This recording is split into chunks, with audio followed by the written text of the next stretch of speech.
Thank you for your interest in running an event with the Wyndham Learning Festival. My name is Bettina and I'm the coordinator, and I'm here to help you to set up your event. This is a guide for you to register a learning event in the 2022 Wyndham Learning Festival on the Wyndham Learning Festival website. You'll see here the URL up here in the browser. It's winlearnfestival.org.au.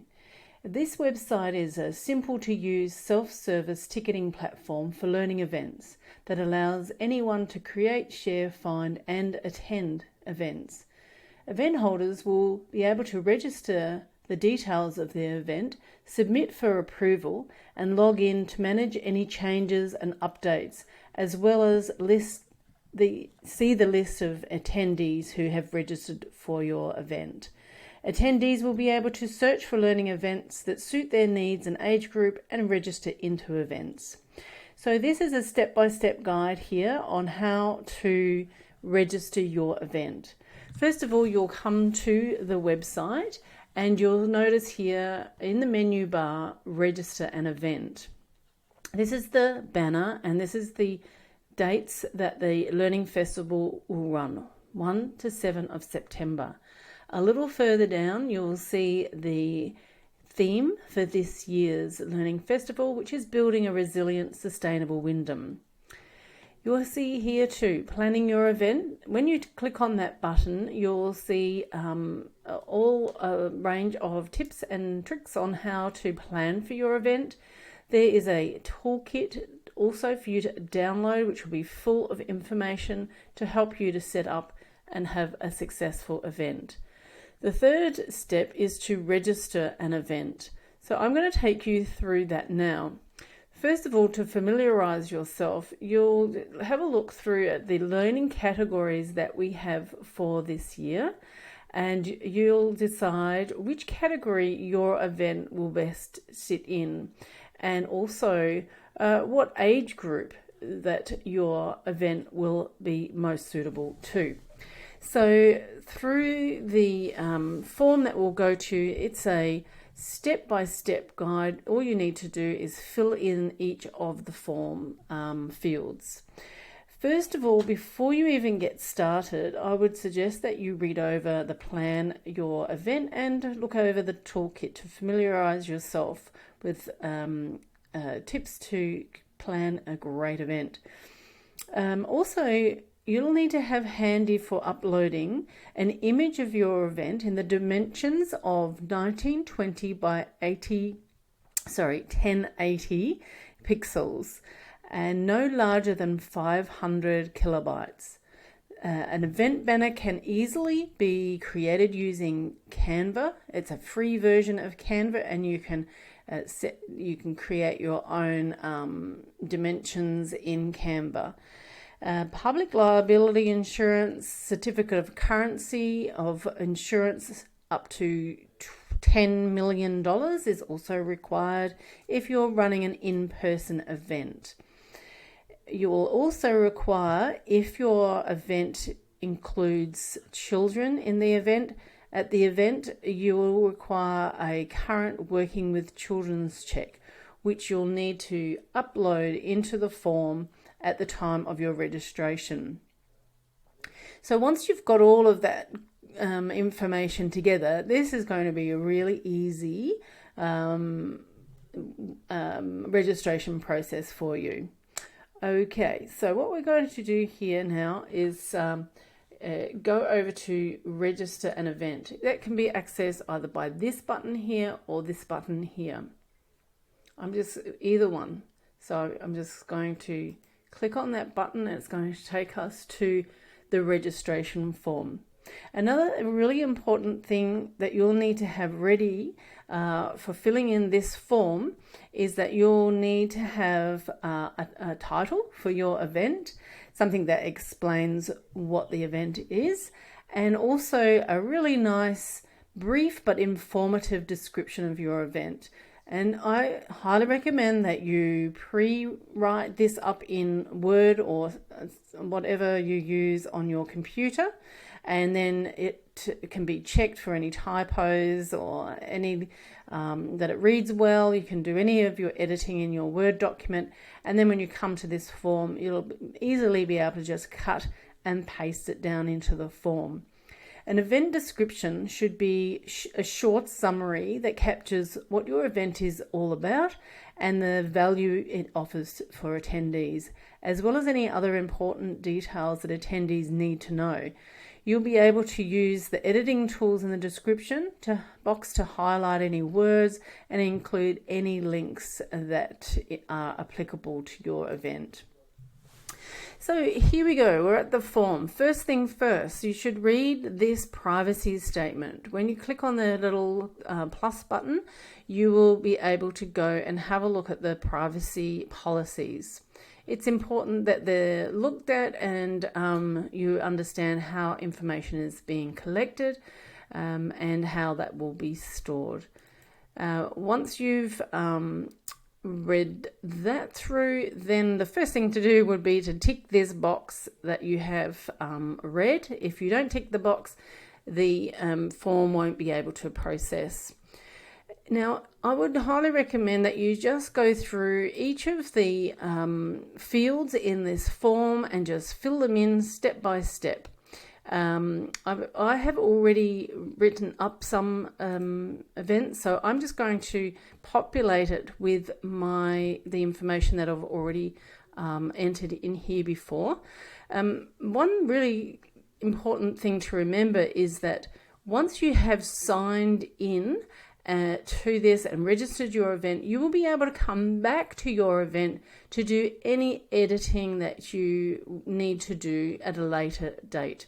So if your image, for instance, needs to be changed a little bit later, you are able to come back into your account and do any updates and edits that you wish to do.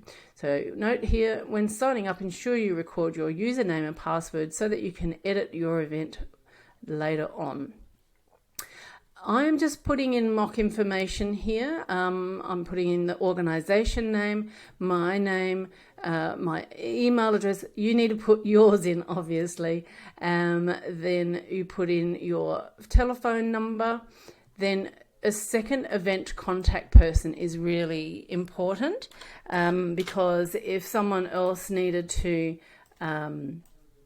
access the account and do any updates, or we need to get into contact with someone else to clarify anything, then we can do so by the information that you submit. Now, as I mentioned before, it's a good idea to go to your Word document and create a Word file and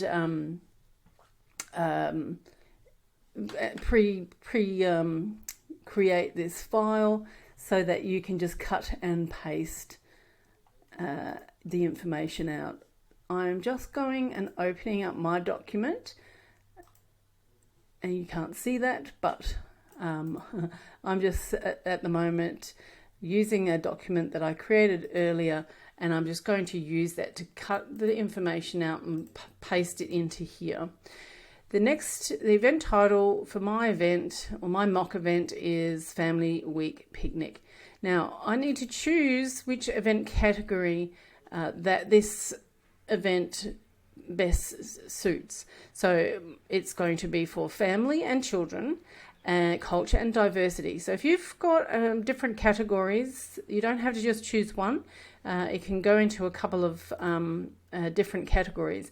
And this is important because when attendees come to search for events that they want to take their family or friends to, they can easily search on the information and find events that are suitable for them. So next is the age group. This is lifelong learning event, so we're wanting to appeal to a range of ages. My particular event will be suitable for all ages because it's a family fun event. Online event, yes or no? Mine is a live event. If yours is a online event, then you'll need to if I tick on the online event, it's going to ask me for the URL as well for the event. Now I'm going to pop in here my description. Event description. Please provide a clear description of your event below and provide participants with a good overview of what they should expect to gain from attending the event. And if you've got a video, then you can populate that in there as well. Now you'll see here that, like in your Word document, in Microsoft Word, there's the ability to be able to format this as you wish. So I can bold family picnic week if I like. I can add a link to an external website if it's applicable. I can add dot points and I can do numbers and all sorts of things. But usually if you just create this description in a document that you have created earlier, then you can just paste everything in and it should be already, you can format it in your other document. Next one is the start date. Remembering that the Learning Festival is on between the 1st and the 7th of September. So you just select whichever date is applicable to your event. The start time, my event, for the purpose of this exercise, is going to start at 10 a.m. in the morning, and it is going to conclude at 4 p.m. in the afternoon. So you just select from this drop down. The next one is, will you be using an external registration system? This means that you might choose to use something like Eventbrite, where you send participants off to another platform to register their event into your event. You don't need to do that because this is a one-stop spot for registering events and also for participants to book into. But feel free, if you wish to, then send them off to the URL. So you'll need to include that as well. So here it says if yes, then you'll need to provide that external event website link. Otherwise, people won't know where to book in. Will you be creating this as a Facebook event? Some people like to create it as a Facebook Live. Yes or no? I'm going to choose no. If you chose yes, because you're going to do a Facebook event, then again, you'll need to include the URL, the link to that Facebook event. Remembering that you can come back and put information in after you've registered. You're able to go back to your account and include anything that you need to, but please ensure you do that before the time of your event. The next item is your event banner. So we should create a image that is 1920 to 1080 pixels and no larger than 500 kilobytes. Why we ask you to do this is because we want the image to fit into the box that is your event, that displays as your event, and also that it's not a huge document because it will slow down the site and cause frustrations. So what I've done earlier is I went and I created myself an image, and I went out to my downloads and I've just popped that image in here. So it's come up and it's saying that there's my little image there, and the venue that I'm going to use is let's say Happy House, and pop the address in so that it's displayed on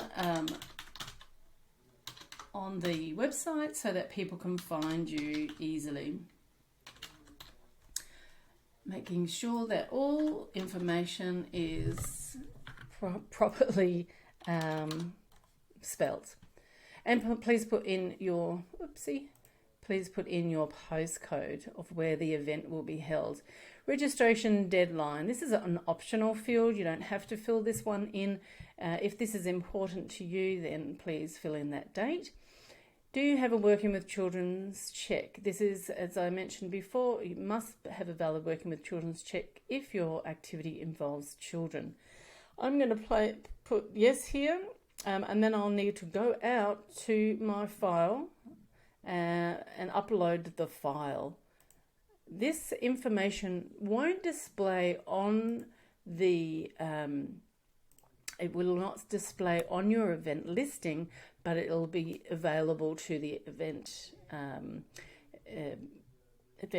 coordinator so that they can file the information. Do you have a certificate of currency for your public liability insurance? You can come back to this later on if you're in the process of obtaining one. Please mark that there so I'm aware of that I need to find that bit later on.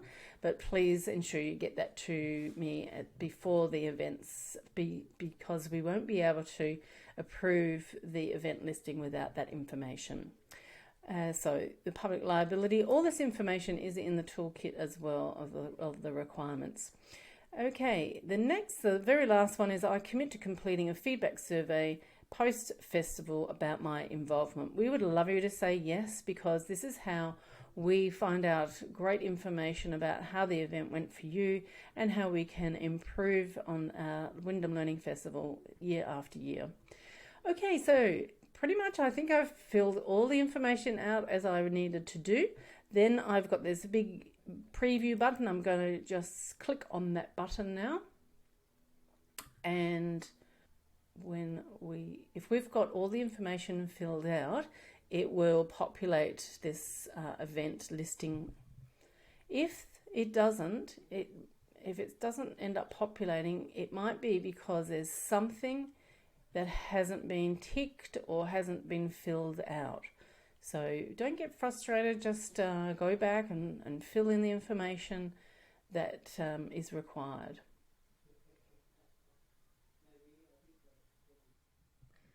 And now you will see your event. So first of all, you'll see the edit listing and submit listing buttons. First of all, before you submit your listing, please go through, make sure that your image is exactly how you want it to look, and then have a look. You should see your event title and your event description. That's nice and descriptive, but brief. It's got all the information there that your participants will need to know for the event. And here is your date and time. So I've got the 2nd of September 2022, a start time of 10 a.m. till 4. The location, the age group that it relates to, and the event categories that it also relates to.